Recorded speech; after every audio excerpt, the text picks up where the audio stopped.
நீண்ட எதிர்பார்ப்புக்கு பிறகு காங்கிரஸ் கட்சி தமிழ்நாட்டில் போட்டியிட உள்ள 7 தொகுதிகளுக்கான வேட்பாளர்கள் பட்டியலை அறிவித்துள்ளது. திமுக கூட்டணியில் இடம்பெற்றுள்ள விசிக, மதிமுக, இந்திய கம்யூனிஸ்ட், மார்க்சிஸ்ட் கம்யூனிஸ்ட், கொங்கு மக்கள் தேசிய கட்சி, இந்திய யூனியன் முஸ்லீம் லீக் உள்ளிட்ட அனைத்து கட்சிகளும் வேட்பாளர்களை அறிவித்து பிரச்சாரத்தை தொடங்கிவிட்ட நிலையில் காங்கிரஸ் கட்சி வேட்பாளர்களின் பட்டியலை வெளியிடாமல் இருந்தது சர்ச்சையை கிளப்பியது. இந்நிலையில் தமிழ்நாட்டில் 9 தொகுதிகளில் போட்டியிட உள்ள காங்கிரஸ் கட்சி 7 இடங்களுக்கான வேட்பாளர்களின் பெயர்களை அறிவித்துள்ளது.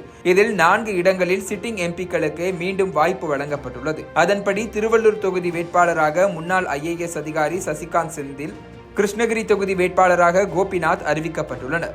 கரூர் தொகுதி வேட்பாளராக சிட்டிங் MP ஜோதிமணி, கடலூர் தொகுதி வேட்பாளராக விஷ்ணு பிரசாத், சிவகங்கை தொகுதி வேட்பாளராக கார்த்தி சிதம்பரம், விருதுநகர் தொகுதி வேட்பாளராக மாணிக்கம் தாக்கூர், கன்னியாகுமரி தொகுதி வேட்பாளராக விஜய் வசந்த் ஆகியோர் அறிவிக்கப்பட்டுள்ளனர்.